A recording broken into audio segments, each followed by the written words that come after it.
Les entrailles de CKRL. Voici les geeks contre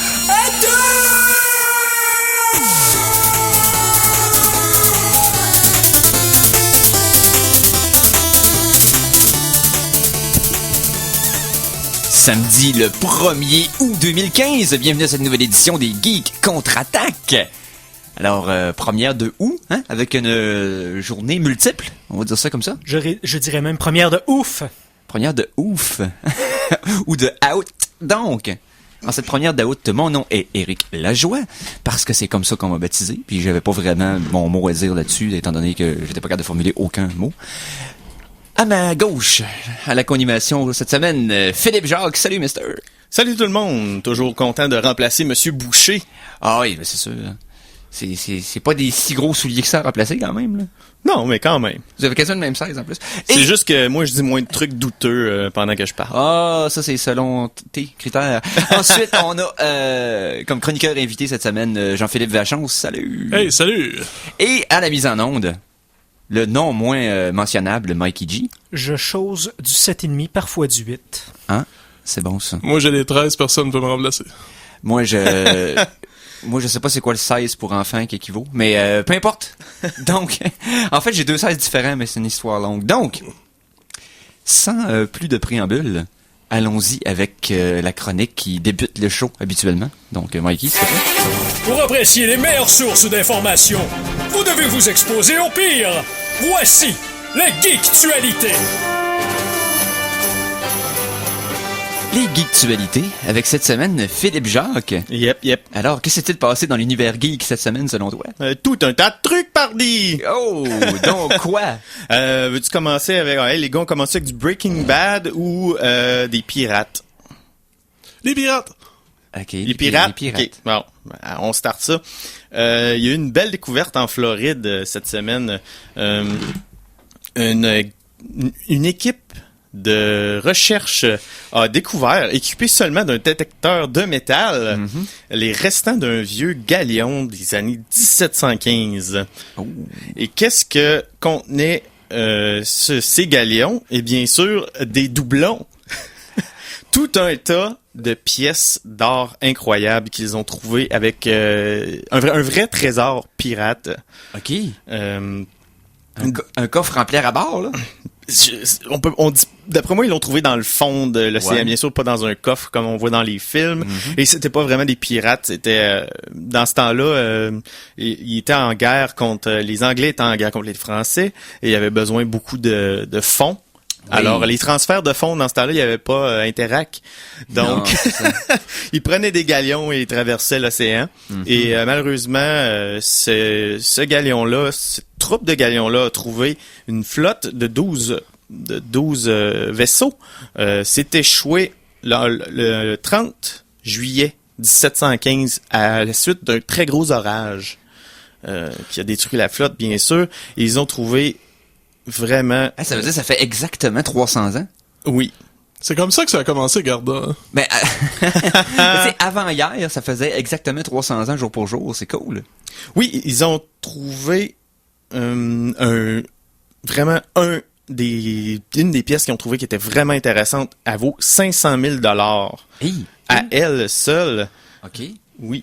T'as peu, le bateau de recherche s'appelle Our Booty, donc Ok. notre trésor, si on Notre veut. trésor avec un petit swag de pirate à ajouter.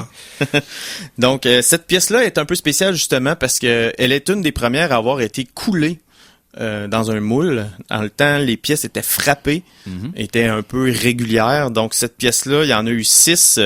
Ils appellent ça le Tricentennial Royal. C'est ça vaut 500 000 et on suspecte qu'il reste au moins 440 millions de dollars dans le fond de l'océan. OK, à cet endroit-là, dans le fond. Là. Dans ce coin-là. Dans ce coin-là. Fait que les recherches ne font que doubler pour ça. Je dirais que d'investir dans un habit de plongée peut être un beau risque. Tu pourrais t'acheter la Lituanie avec ça. Au moins. Ouais. Au moins. Au moins. Mais c'est ça, ils ont découvert d'autres pièces avec ça, comme je disais aussi des joyaux et tout. Donc c'est quand même intéressant comme trésor. Les trésors, il en reste encore dans le fond de l'océan, il en reste encore à découvrir et c'est toujours fascinant. Bon, ben ça va nous prendre une chronique pirate, hein? Yarr! Donc, ensuite, tu parlais sinon de Breaking Bad. de Breaking Bad, ouais. On aime le café, on aime Breaking Bad et une compagnie de café, la Walters Coffee Roastery, a mélangé les deux. C'est un coffee shop d'Istanbul en Turquie. OK. Et eux autres, c'est la thématique Breaking Bad, donc tout leur laboratoire entre guillemets et leur rôtisserie de grains est orienté thème Breaking Bad, donc les gars qui font le cook, si on veut, sont tous habillés en jumpsuit jaune avec avec le masque respiratoire puis tout. Et ils font aussi un bonbon assez spécial qui est bleu. C'est un bonbon qu'ils mettent dans une plaque. OK. C'est un liquide bleu. Oui. Et puis après ça, ils le pètent avec une masse. Ben oui. Puis ils mettent ça dans des petits baggies pour faire comme ce serait de la meth. De la méthamphétamine. Ouais. C'est bizarre, t'en manges. De Puis t'es Walter réveillé White. pendant 3 jours après. Ouais, c'est ça. Ouais, ça doit contenir une très haute dose de caféine. OK. Donc c'est quand même intéressant. Autre chose cette semaine? Oui, 1000 musiciens qui jouent ensemble, c'est déjà pas pire. Ah, c'était cool ça. Oui. Alors, Est-ce que plus? non, je ne crois pas. OK. C'est les Foo Fighters, hein? Oui, C'est ça. 1000 Italiens qui ont décidé qu'ils voulaient voir Dave Grohl et sa bande dans leur pays. Alors, ils ont rassemblé 1000 musiciens pour jouer la tune Learn to Fly des Foo Fighters. Ça a été vu par Dave Grohl. Ça n'a pas été long avant qu'il réponde positivement à la nouvelle, même en italien. En italien, ouais. S'est excusé pour son italien un petit peu brisé, mais il a dit que il allait aller les voir sans problème et qu'il était très touché par cette démonstration d'amour. Ouais, un beau petit vidéo virale cette semaine là, qui s'est promené un peu partout sur les interwebs. Et ensuite, oui. Est-ce que vous aimez ça, vous mettre des affaires dans la bouche? Attends, Qu'est-ce que tu vas nous Manque de sortir précision encore? un peu. La FDA, la Food and Drug Administration aux États-Unis, a donné son feu vert à la commercialisation d'un BrainPort V100. Ça, c'est une caméra intégrée à une paire de lunettes qui est accompagnée, ça sert pour les personnes aveugles, c'est accompagné d'un appareil équipé de plusieurs électrodes à glisser sous la langue. OK. Ça te fait voir par la langue.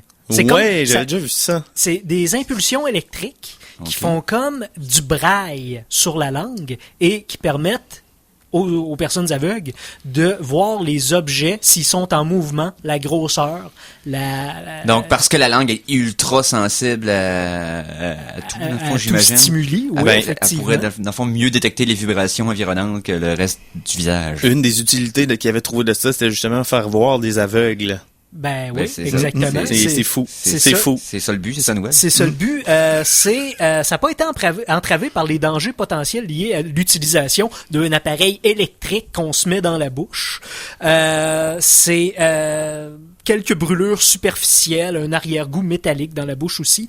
Mais si ça peut te permettre de pas te faire frapper par une auto, ben c'est bien mieux un peu de métal dans la bouche non, mais- que un peu de métal dans le chest. Quand tu reçois les courants électriques dans la langue, là, il faut pas que tu brailles. Ça nous a pris du temps. Phil, c'est pensais- pour toi. Je l'attendais. Quand tu sais que ta joke est pas bonne, mais maudit que tu peux pas résister à l'envie de la faire pareil. Je suis comme Ce qui est ça, dommage, c'est moi. que nous, on n'a pas accès à un piton comme ça. Admettons que lui, il ferait une mauvaise blague. Mais bon. Des fois, il se le dommage. donne lui-même. Je suis assez honnête avec Il est assez moi-même. rapide sur le piton en général. Ouais, c'est mieux que ce soit juste lui qui ait les boutons devant lui, parce que je dirais que si tout le monde les avait, ça deviendrait chaotique relativement rapidement. Ça pourrait être drôle. Une petite dernière nouvelle avant d'aller peut-être en pause musicale. Ben, pourquoi pas? Hey, les humains, là, Oui. sont mauvais à chauffer leurs automobiles. C'était... Hein? Oui, c'est confirmé par les automobiles de Google Oh! qui se conduisent sans conducteur, c'est un système robotisé qui Oui. fait le service lui-même. Eh bien, il arrête pas de se faire emboutir à tout bout de champ. par des humains qui savent pas conduire. Dans le fond, que lui respecte au pied de la lettre, dans le fond, le code de la sécurité routière de l'endroit où il se Voilà. situe. Puis les gens continuent quand même d'y varger dedans. Oui, parce que le monde respecte pas tout à fait. Ou sont pas attentifs, ouais. ou ils sont sous, ou... C'est de la discrimination aussi. Alors, Donc, sur toutes ces collisions-là, je pense qu'il y en a eu quand même une dizaine jusqu'à maintenant. Ça a été prouvé par Google que dans toutes les situations, le fautif était l'être humain. Ça, je suis pas surpris, par contre. Non, moi non plus. conseil du jour. Si t'as un Google Car, assure-toi juste d'un bar. Ça a bien du bon sens. Ouais. C'est bon ça, puis ça rime. Ça rime. c'est important que ça rime. Ta blague aurait été meilleure si elle avait rimé. C'est ça la leçon d'aujourd'hui. C'est ça. Ouais. J'apprends toujours. C'est toi la solution. Tu peux faire une mauvaise blague à condition de faire tout après. C'est toujours bien important. On en a un automatisé en cas de problème. Bon. En passant, tu parlais de chanson de la semaine. Elle n'est pas reliée avec une nouvelle que tu vas parler? Ça? Ben oui, c'est ça. Ben Mikey est tout préparé pour ça. Comme Ben oui. La chanson de la semaine! Chanson de la semaine numéro 1, fournie par Philippe Jacques en personne. Oui. Ben là, si je suis là, c'est parce qu'il se passe de quoi? S'il se passe de quoi, Mikey va starter une autre tune? Ah non. Pas encore un décès. Qui, là? En plus, la chanson est extrêmement de circonstances. On parle Amazing Grace, Version cornemuse. version cornemusée. Donc, c'est le monde de la lutte, cette fois, qui est en deuil. Oui. Le lutteur canadien, Roddy Piper. Rowdy. T'es meilleur que moi sur la prononciation. Fait que je vais appeler Roddy Piper à partir de maintenant parce que je suis trop pourri. Donc, il est mort à l'âge de 61 ans dans son sommeil d'une déficience cardiaque. Il avait eu des problèmes récemment avec il avait trouvé des traces de cancer dans son organisme, mais il avait réussi à... C'était plus grave. Il s'en était sorti. Mais là, c'est ça. Il y a eu une défaillance cardiaque. Il a commencé sa carrière dans les années 70 dans la NWA et ensuite il est rentré dans la WWF aux côtés de Hulk Hogan dans les années 80. Probablement, à son époque, le meilleur au micro.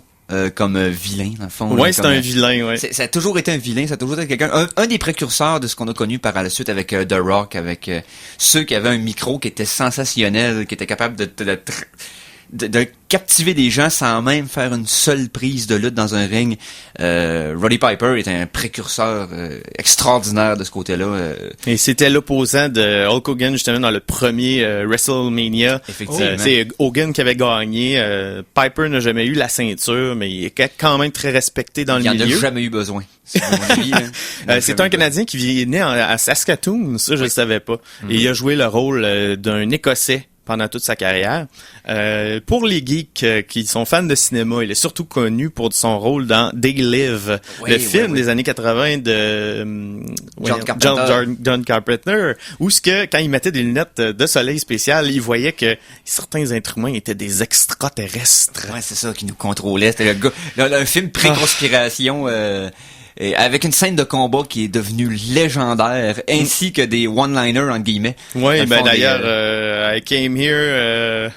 C'est quoi donc? I came here to kick ass and chew bubblegum and I'm all out of bubblegum. Ouais. Bref, je suis venu ici pour sacrer des volets puis mâcher de la gomme puis ça donne que j'ai plus de gomme. Ouais, et cette phrase-là a fait son chemin jusque dans le jeu vidéo Duke Nukem 3D. Effectivement. Donc, ils l'ont remanié un peu, mais très, très semblable. C'est presque catégorie Chuck Norris, ça. Là. Ah, écoute, Roddy Piper aurait pu avoir une carrière au cinéma sensationnelle, mais probablement que ses engagements avec la lutte à l'époque permettaient peut-être pas à des lutteurs avec leur horaire d'avoir une carrière au cinéma de façon prolifique. Dans ce temps-là, la WWF faisait pas de film d'ailleurs par eux autres. Non, peu ou heureusement. pas. Parce qu'il avait essayé d'en faire un qui était un film qui était, No Holds Barred, qui était un film de lutte avec Hulk Hogan et un autre acteur gros pis grand qui s'appelait Zeus dans le film, mais qui était pas capable non seulement d'être acteur, mais de lutter non plus.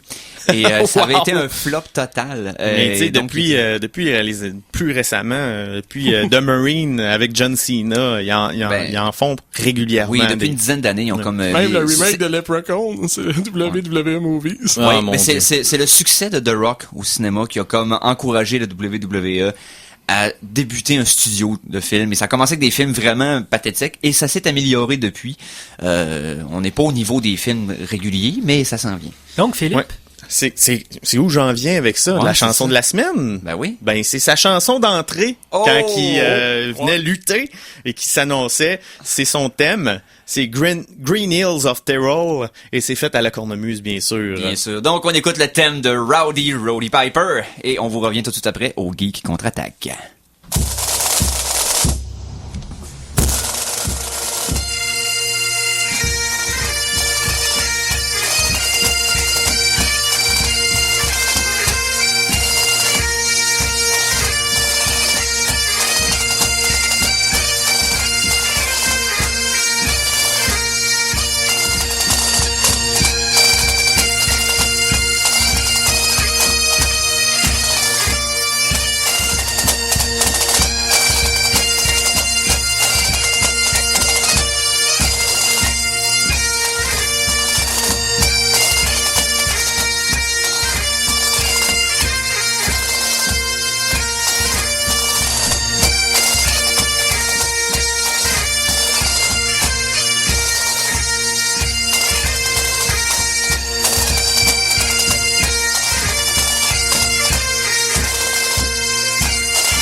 Et c'était le thème de Rowdy Roddy Piper. Ah, ça me rappelle des bons souvenirs. Ouais, ça, c'est pour nos fans qui tripent sur la lutte. Ça, c'est pour vous autres, gang. Quand il avait cassé une noix de coco sur la face à Jimmy Superfly Snuka. En tout cas, anyway, tu pourrais en parler pendant des heures. Moi, c'est un des premiers que j'ai vraiment adoré à la lutte à cause de sa façon de parler. Ça, puis les Rockers, dans le temps que Shawn Michaels luttait avec Marty Jannetty. Où est Marty Jannetty? Ça, c'est la question qu'on se pose pas. Donc, hey! c'était dans le fond le thème de Roddy Piper, donc qui est décédé cette semaine à l'âge de 61 ans. Heureusement, quelque part, dans son sommeil. Donc, n'aura pas souffert d'une longue maladie. Ça vit pas vieux, hein, des lutteurs. Mais le pire, c'est une mort naturelle, par contre. Parce qu'il avait vaincu son cancer, il avait pas été dans la période où lui faisait pas partie de ceux qui s'étaient beaucoup, non seulement soufflé aux stéroïdes, mais en plus, qui, à cause des blessures récurrentes et de l'horaire, était beaucoup sur des antidouleurs, qui jouaient avec la tête, avec le temps et le comportement. Ouais. On parle d'Eddie Guerrero, Chris Benoit, etc., qui, eux, à force d'être médicamentés pour lutter malgré la douleur, ça les a pas aidés. Puis les commotions répétées qui jouaient beaucoup avec le cerveau. Mais c'est avant tout ça, ça précède tout ça. Puis Piper, c'est ça, c'est vraiment une mort naturelle qui aurait pu il aurait pas été lutteur puis il serait peut-être mort de la même façon. Donc qui sait. Hey Eric, oui. Je vais me partir un thème moi-même. Hein? Ouais. Hein? Nous nous apprêtons à vous entretenir de faits vérifiables, véridiques, éprouvés.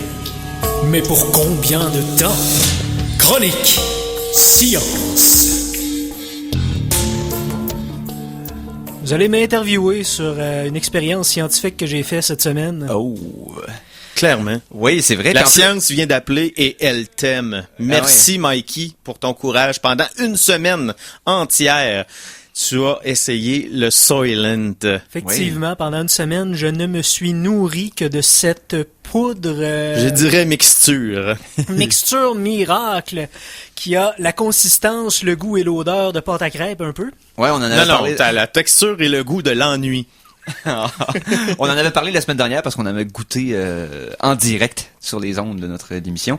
Moi, Philippe ainsi que Mikey. Mikey a décidé de continuer ça pendant une semaine non-stop pour voir si on pouvait vraiment survivre seulement sur du Soylent. Et d'ailleurs, il avait fait le journal de bord du mangeur de Soylent pendant une semaine. Sur la page Facebook, Si vous l'avez pas vu sur la page Facebook, allez voir ça présentement. C'est hilarant. C'est le fun à suivre. Je dirais que c'est facile. Je dis pas on peut survivre sur le Soylent parce que c'est facile de bien vivre en ne mangeant que du Soylent. Ça change la donne, ça change une vie parce que t'as plus à te préparer rien, t'as plus à acheter de nourriture. Tout ce que tu fais 3 à 4 fois par jour, tu bois un grand verre de Soylent et t'as plus jamais faim et tu peux vaquer à tes occupations, tu peux continuer à faire de l'exercice, tu peux faire tout ce que tu faisais avant sans nourriture. Sans avoir faim, il faut bien sûr bien calculer ses doses, hein, Mikey? Effectivement, au début de la semaine, moi je me disais, bon, je vais me prendre un verre comme ça. Ouais, au ça pif, devrait être assez. Et puis, la 3e journée, je me suis réveillé avec une faim, mais j'avais faim. Ça n'avait pas d'allure. Je suis allé sur le site officiel de Soylent, qui est d'ailleurs très complet. Il y a un tableau interactif sur lequel on peut, d'après son âge, son poids, son sexe et son niveau d'activité physique quotidien, déterminer l'apport auquel tu as besoin, l'apport de Soylent sur lequel tu dois te fier pour vaquer à tes occupations. J'ai suivi ce tableau-là à la lettre et après cette période-là, je n'ai plus eu faim du tout. Mais il y a des effets secondaires un peu au Soylent. Les effets secondaires qui sont le plus mentionnés par les internautes, c'est les mêmes symptômes que tu as quand tu as faim, c'est-à-dire irritabilité, fatigue, l'esprit embrouillé un peu, faiblesse. Mais j'ai pas eu ça parce que j'avais pas faim. Mais il y a autant d'effets secondaires qu'il y a de personnes pour n'importe quelle substance. Bah oui, c'est sûr. Pour moi, pour ma part, ça a été premièrement les selles changeantes. C'était ma question. C'est la première chose que j'ai pensé. Ben oui, d'ailleurs, sur le site de Soylent, il y a la section des FAQ, Frequently Asked Questions, et sur l'onglet même de FAQ, c'est marqué FAQ. Do you poop on Soylent? Entre parenthèses, yes, you do. Fait que même pas besoin d'aller voir dans les questions, dans la foire aux questions, tu le sais, tu vas quand même faire des numéros 2. Les premiers jours, c'était consistance très molle. Continue, c'est bon. Mais vers la fin de la semaine, ben, ça s'est transformé en constipation. J'ai souffert de constipation sur le Soylent. Mais aussi, un autre effet secondaire qu'il y a eu, c'est l'arrière-goût. L'arrière-goût qui est devenu omniprésent. Oh. Eric, t'as mentionné que ça goûtait beige. Ouais. Imagine. La première gorgée, c'est C'est ça. Goûter beige, ok. Imagine cette saveur beige-là, beige foncé. Oh. Beige foncé. C'est pas brun, ça? Je l'avais dit que ça goûtait brun. Ouais. Beige foncé fluo. OK. Tapissé partout dans ta bouche. OK. Peu importe ce que tu manges. Curieux de voir du beige fluo. Mais ce que j'avais remarqué, moi, c'est que en température froide, c'était tolérable. Mais à minute que ça devenait plus tiède, plus température pièce, l'arrière-goût était beaucoup plus omniprésent. Puis c'était comme un peu de la root beer. C'est bois ça froid, sinon laisse ça de côté. Non. La root beer, c'est agréable. Non. T'as-tu pas déjà chaud, vu de la là. root beer chaude? Ben, oui. C'est pas, non. C'est si pire. un monde de différence. Tu sais, il y a pire que ça dans la vie, mais c'est pas Ben, idéal. oui, on appelle ça du Soylent. Exactement. Je te dirais, oui, Eric, t'as raison. Ne buvez pas ça tiède. Et justement, j'en arrive à mes conseils pour celui qui ne veut que se nourrir de Soylent. Oui. C'est possible d'amenuire les effets secondaires auxquels j'ai été soumis avec quelques conseils pratiques. Premièrement, faites-vous une dose à la fois. Parce que le Soylent vient avec un gros pichet. Un pichet. Un gros pichet dans lequel rentre une poche au complet, avec lequel tu peux faire une journée au complet. Mm-hmm. Ça vient aussi avec une petite dosette, avec lesquelles tu peux 2 dosettes de ça fait une portion. En passant, c'est du 2 pour 1. C'est une tasse de Soylent pour 2 tasses d'eau. C'est la recette. OK. Je vous dirais, faites-vous une dose à la fois, parce que quand la mixture repose longtemps dans le pichet, c'est là que l'arrière-goût peu importe la température, Devient plus prononcé. devient plus prononcé et devient plus long en bouche. Dans un deuxième temps, pour ne pas que vos papilles s'ennuient, d'un ennui mortel, mettez de la saveur dedans. J'ai fait la gaffe de ne pas mettre de saveur de la semaine et Soylent se fend l'arrière-train pour mettre des recettes sur son site, justement parce que ça a été fait sans goût par exprès, parce que tu peux mettre ce que tu veux dedans. Troisième conseil, je dirais, oui, c'est possible de ne vivre que de ça, mais je conseille le Soylent comme étant un substitut de déjeuner par excellence. OK, quelqu'un qui n'aurait pas le temps de se faire à déjeuner, ce serait idéal. Oui, ou quelqu'un qui veut être certain d'avoir un petit déjeuner complet. Il n'y a pas plus complet que le Soylent parce que C'est ça, t'as l'entièreté de ce que t'as besoin. tu as un quart de tout ce que tu as besoin dans ta journée dans un seul verre. Alors, c'est pas long à faire et c'est pratique et c'est très nourrissant. C'est sûr que tu n'auras pas faim jusqu'à midi. Et puis, ben voilà, c'est... Tu t'étais pesé au début de la semaine. je m'étais pesé. J'ai perdu sur le Soylent 1,5 livre en une semaine. Oh! Alors, En changeant absolument rien d'autre à ta vie. en changeant absolument rien d'autre à ma vie. J'ai perdu 1,5 livre.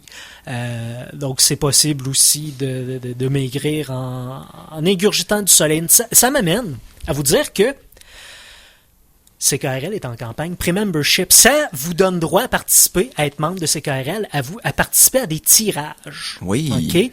Vous avez jusqu'au 4 septembre pour devenir membre et ainsi avoir votre nom à l'intérieur d'un tirage pour gagner un panier certificat cadeau d'une valeur de 300 $. J'ai un tirage pour vous, chers auditeurs, chères auditrices de CKRL. Pendant la pause, vous appelez en studio 88 640 15 86 88 640 15 86 pour vous mériter mon pichet de Soylent. Donc, mon gros pichet qui est fait pour avoir du Soylent pendant une journée dedans, ainsi que, ben oui, une poche de Soylent pour l'essayer. C'est du 2 pour 1, je vous rappelle. C'est une tasse de Soylent pour 2 tasses d'eau. Donc, vous pouvez utiliser la poche pour vous faire des déjeuners, comme je l'ai conseillé. Ou vous pouvez aussi vous servir tout simplement du pichet Soylent comme un pichet d'eau, tout simplement. Ça fait très bien. Bref, essayez le Soylent. Appelez-nous 88 640 15 86 pendant la pause. Ben oui, hey. Ayez sous la main un objet historique. C'est-à-dire le pichet qui a servi à la peut-être première personne à la radio au Québec à avoir testé le Soylent la semaine suivante. Live pendant une semaine. Exactement. Puis on l'a fait en studio aussi, là. On était 3 à boire du Soylent et écoute, non, on va le dire, là. On va être honnête, là. Si vous voulez des traces de notre ADN, c'est le temps. C'est non seulement ça, mais écoute, c'est un objet légendaire, là. C'est quelque chose qu'il n'y a pas à 2 exemplaires. C'est un artefact. C'est ça. Ça fait partie de l'histoire. L'histoire de la science. Et je ne pèse pas mes mots. Bon. Bon. Moi, je me suis pesé. Sinon, il risque de perdre 1,5 livre. C'est ça. Je peux pas me permettre de perdre 0 Non, gramme. c'est tes mots qui vont perdre 1,5 livre. Sinon, je me promène avec des roches dans mes poches pour pas quitter le sol. Donc, Pour vous permettre d'appeler au Yes. 88 640 15 86, on va aller à la pause, Eric. yes, on va aller faire une petite pause. On va revenir tout de suite après avec d'autres nouvelles en vrac, dont une petite chronique de notre ami JP. Parce que je les aime. Ici, c'est François Pérusse. Et ce que vous écoutez en ce moment, c'est les Geeks contre-attaque. Fait que, watch out. À CKRL 89,1. Salut les geeks! Vous avez soif d'informatique, de cinéma, de jeux vidéo, d'humour douteux et de tout ce qui se passe dans les confins de l'Internet? Eh bien, abreuvez-vous à la source des Geeks contre-attaque, tous les samedis 14h à CKRL 89.1. Et sinon, vous pouvez boire un verre d'eau, hein. C'est tout le temps un winner de s'hydrater. C'est important, l'eau dans la vie, ça... J'ai plus rien à dire, là. De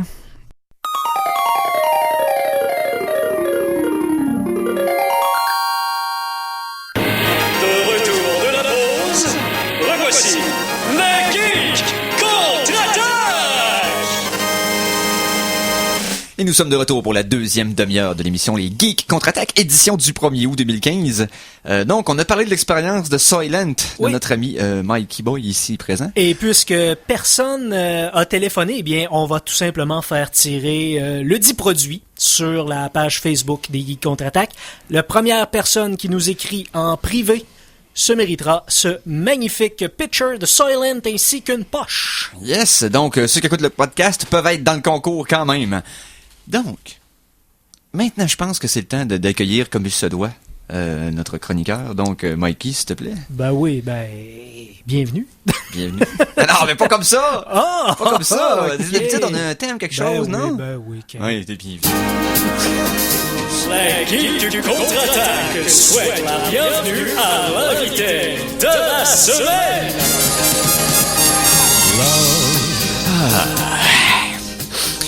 Exciting and new. Donc, Jean-Philippe Vachon, re-bienvenue au Geek Contre-Attaque. Ben bonjour. Et là, je veux profiter de l'occasion pour dire que Jean-Philippe va passer maintenant de chroniqueur occasionnel à chroniqueur régulier. Bienvenue dans la famille des Geeks Contre-Attaque. Bravo, bravo. Gros merci, je suis très heureux. Yes. Je vais applaudir aussi, on va faire un bruit de fond. Yeah. Les gens sont pas obligés de savoir que tu faisais partie des applaudissements. C'est pas grave. Donc, aujourd'hui, tu nous parles souvent de trucs astronomiques. Oui. Et là, on va y aller dans quel sujet? On va lâcher l'espace un petit peu. Oh! Je vous suggère on va rester sur Terre pour cette fois-ci. On reste sur Terre. Sur Terre? Oui, on peut dire sur Terre. Regardez bien ça. Là, c'est pas une nouvelle en primeur, dans le sens que c'est sorti en avril, mais je trouve qu'il y avait quelque chose d'intéressant à dire là-dessus. Si je vous parle de la caldeira de Yellowstone, ça vous dit-tu quelque chose? C'est pas un volcan, ça? Oui, un super volcan, en fait. Un super volcan, il y a une cape? Oui, exactement. Un super volcan, super héros qui vient nous sauver, c'est ça. Non, en fait, Il a en fait un peu le contraire. Il vient pas nous sauver. Non, pas vraiment, non.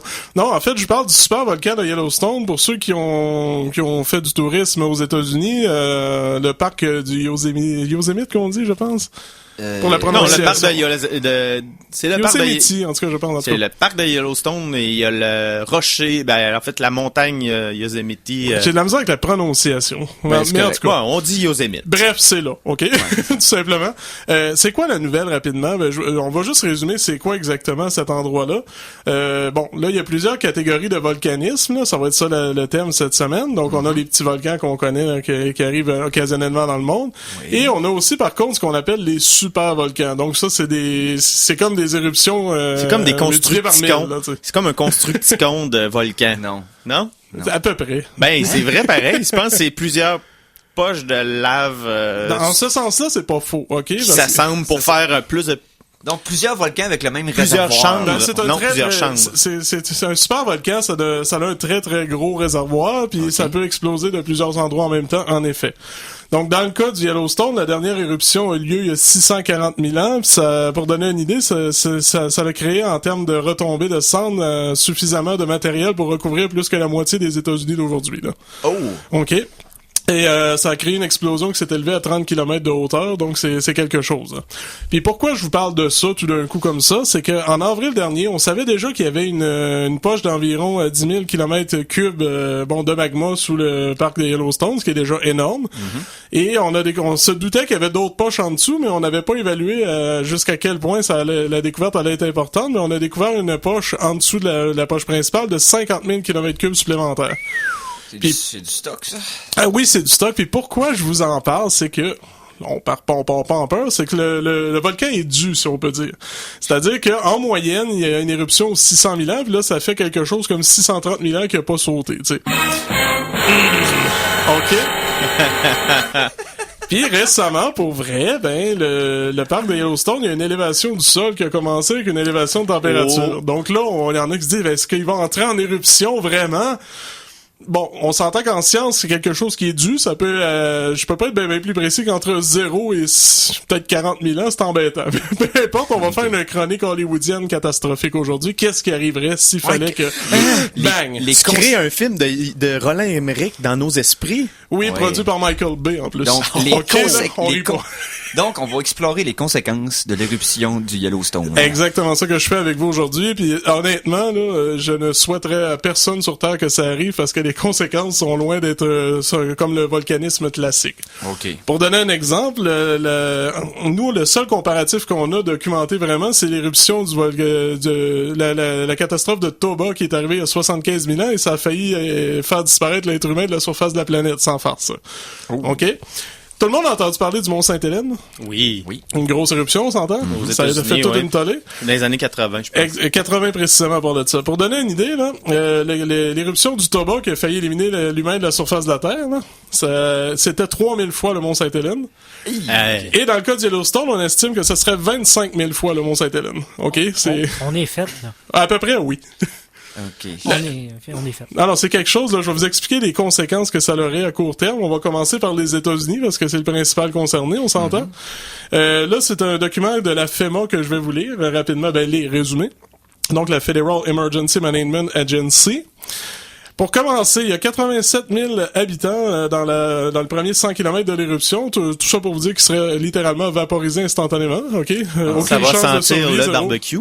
OK. Exactement, et une température de 1000 degrés Celsius instantanément, parce qu'il faut comprendre qu'une éruption comme la Yellowstone, c'est pas un petit cratère, là. Ça peut être 40-50 km de large, le cratère de l'éruption. Ça dure pas des jours, ni des semaines, c'est des mois, voire même des années quand ça part, OK? Donc, ces 80 000 personnes-là vont ressembler à peu près à ce qu'on retrouve sur les murs de Pompéi. Oui, exactement comme l'éruption du Vésuve, là. Si t'es en train, exemple, de te brosser les dents, ben, tu vas figer instantanément comme ça, là, momifier spontanément, c'est quelque chose, OK?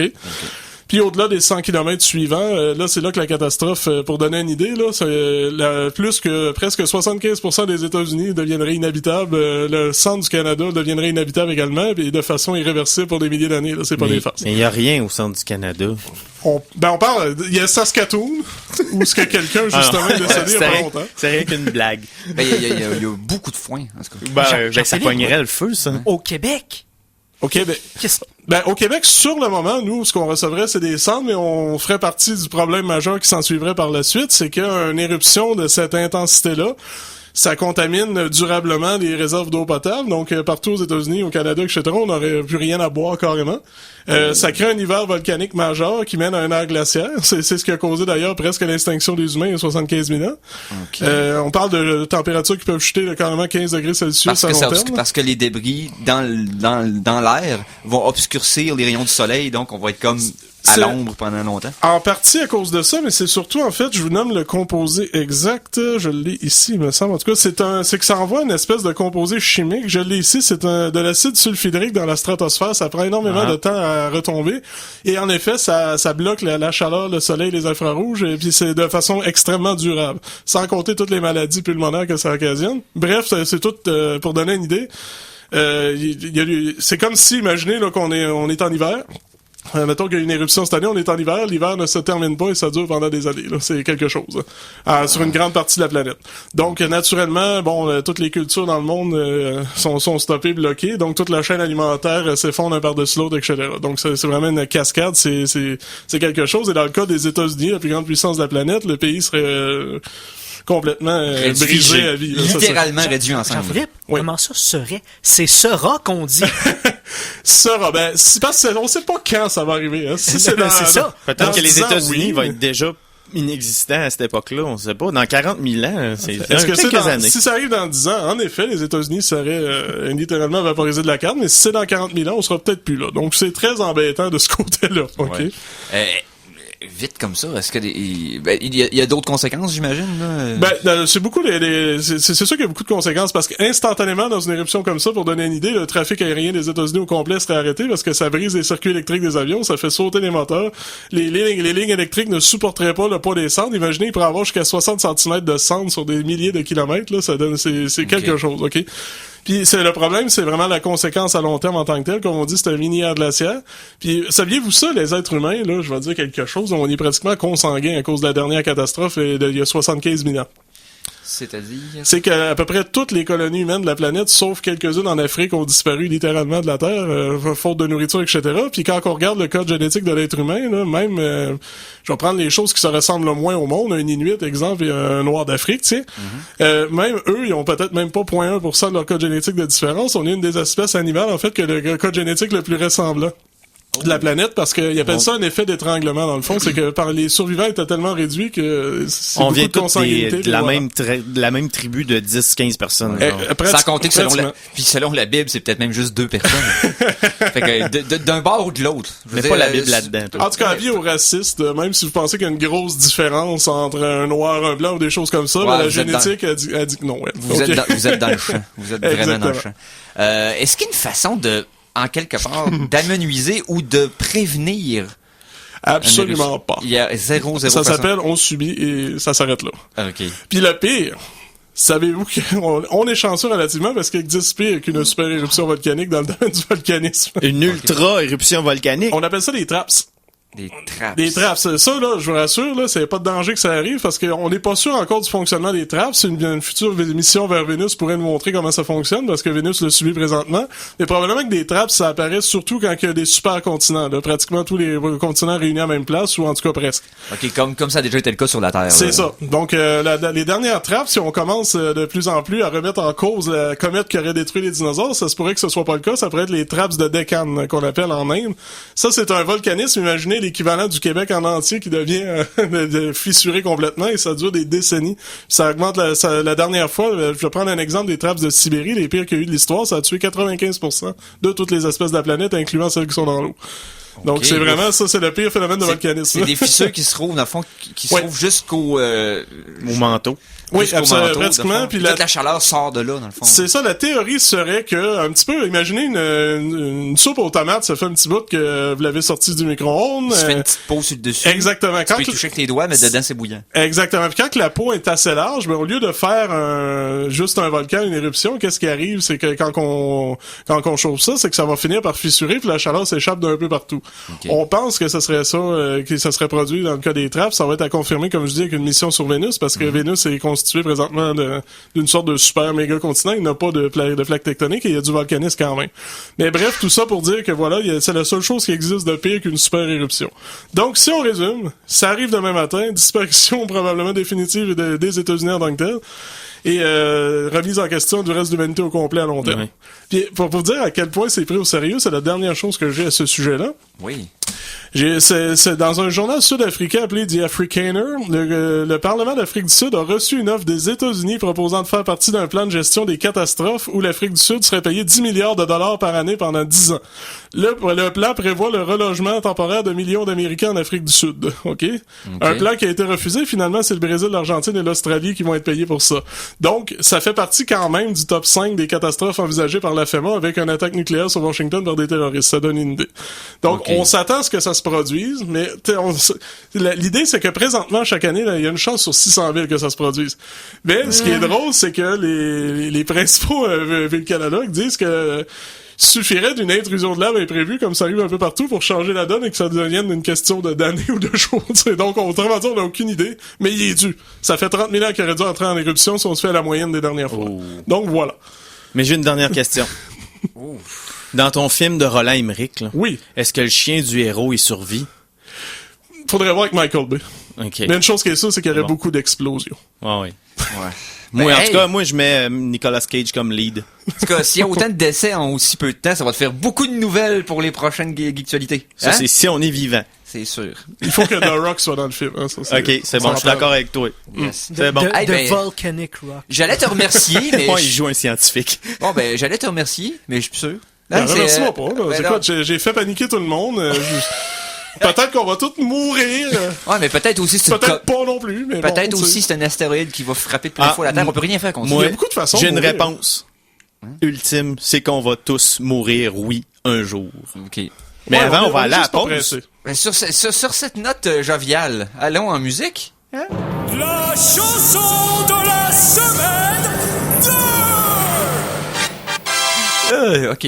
Ouf. Ah. On va y aller Eric a avec des frissons. Oui, on va y aller avec un groupe qui se spécialise en musique basée sur du chiptune. Donc, la musique qui était faite, les engins sonores qui étaient créés pour les vieilles consoles de jeux. On parle d'Atari, on parle de du vieux Genesis, etc. Le groupe s'appelle Anamanaguchi. Et on va entendre de leur dernier album, Endless Fantasy, la pièce Akira, qui je crois est inspirée du matériel source dans le fond du film. Et si vous aimez le chiptune, vous allez aimer ce que le band fait avec ce genre d'engin sonore là. Et on vous revient après pour la suite et la fin de pas de l'humanité, mais à tout le moins de l'émission. Donc on écoute ça, puis on vous revient tout de suite après.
Et c'était la pièce Akira du groupe Anna Managuchi, voilà, tiré de leur album Endless Fantasy qui est sorti il y a 2 ans. J'ai hâte de voir le prochain matériel, mais c'est tout comme ça. Donc, on a 4 albums de fête. Si vous êtes curieux, allez visiter les internets. Écoutez ça, c'est du bonbon pour ceux qui aiment ça. Bon, ben, donc, en terminant, ça sera... Chronique Cinéma!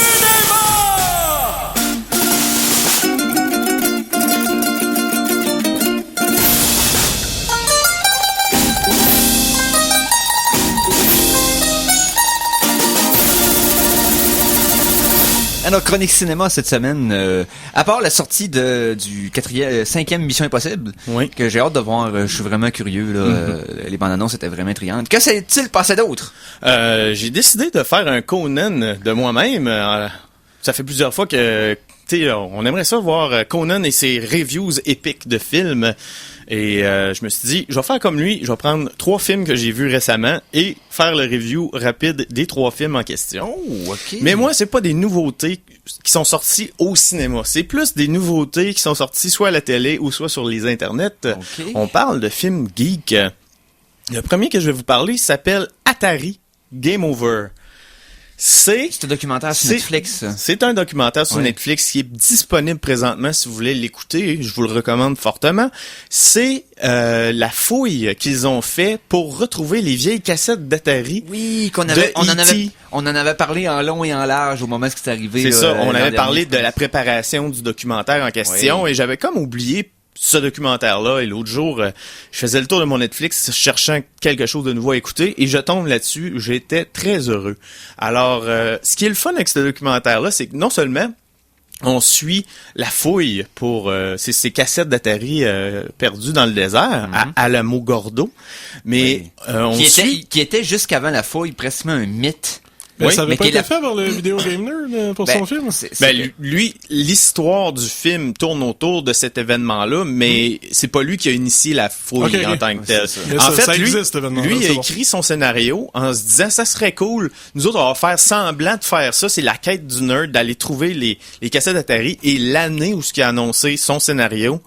En même temps, on venait d'apprendre que ce documentaire-là allait se faire. Fait que c'est comme un Oui. concours de circonstances, Ok. un hasard. C'est comme la preuve physique du crash de l'industrie du jeu vidéo des De années 80. 83. là. C'est comme la grosse preuve dans notre face. Et ce qui est le fun avec ça, c'est que non seulement on suit la fouille avec des archéologues attitrés et Oui. tout, on suit aussi le parcours d'Atari du début de la compagnie et jusqu'à justement 1983. Ça donne aussi une idée Ouais. du créateur de ce jeu-là, un peu sa vie, sa vision des choses, ses rencontres avec Steven Spielberg pour le sujet du jeu vidéo. Ouais.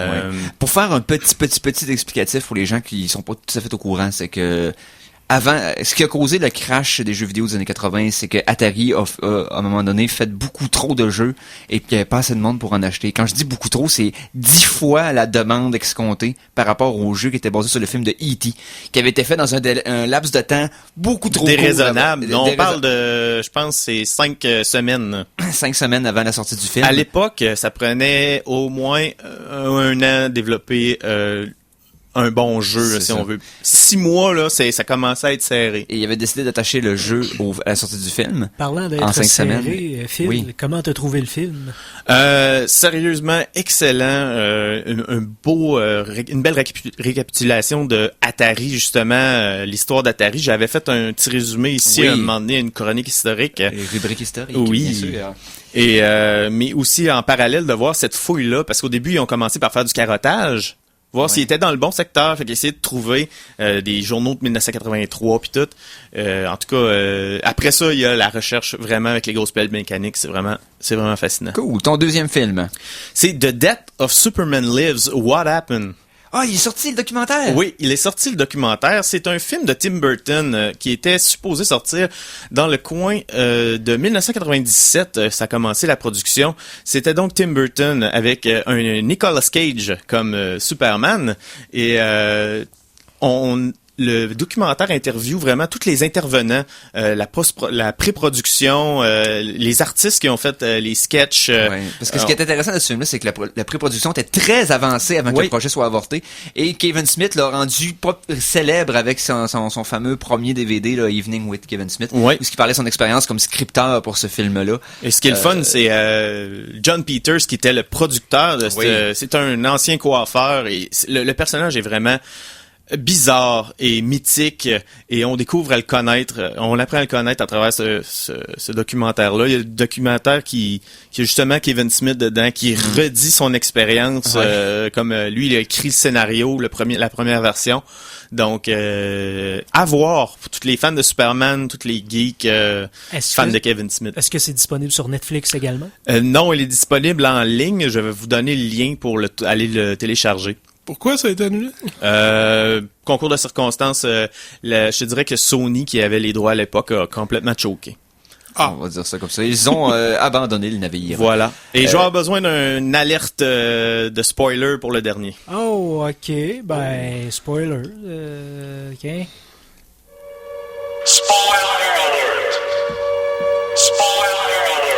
Là, je vais aller rapidement, il me reste pas beaucoup de temps pour en parler, mais j'ai vu la fin, la dernière demi-heure de Sharknado 3. Oh. Donc, si vous avez suivi Sharknado 1 et 2, dans les épisodes précédents, C'est tornade avec des requins. Oui, avec un ancien de Beverly Hills 90210 aux commandes, Jan Ziering, qui acte pour sa vie, et Tara Reid, qui est une ancienne de American Pie, qui est maintenant un petit peu déglinguée, Celle disons-le. qui faisait la fille clean dans le premier La film. belle fille clean. Et que finalement, dans sa vie sa Ça a mal vie viré réelle, un petit peu. elle a échappé solide. On a aussi un nouvel acteur qui se joint à la distribution. Bien sûr, dans ces films-là, c'est un festival du caméo. Oui.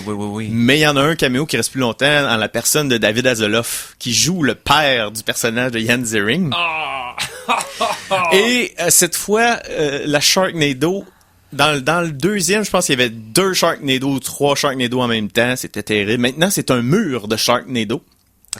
Et pour le contrer, ils doivent aller dans l'espace grâce à la navette spatiale. OK. Et arrivés là, ils sont supposés dropper des bombes, bien sûr. Des bombes sur un mur de tornade de requins. Oui. OK. pour les faire exploser. Mais ça fonctionne pas parce que les bombes sont pas assez grosses. Ah. Fait que là, David Hasselhoff nous révèle qu'il est un ancien du programme Star Wars de Bush, je crois, à l'époque. Et il réactive tous les lasers et fait tomber les tornades de requins. Mais ils sont soufflés dans l'espace. Et ils tombent sur la navette. OK. OK, je peux-tu continuer? Oui, Oui, continue. Tu perds ton souffle un peu. Ouais, les requins dans l'espace. Oui, les requins dans l'espace, parce que c'est ça qui restait à faire, parce qu'ils n'ont plus d'idées. Ouais.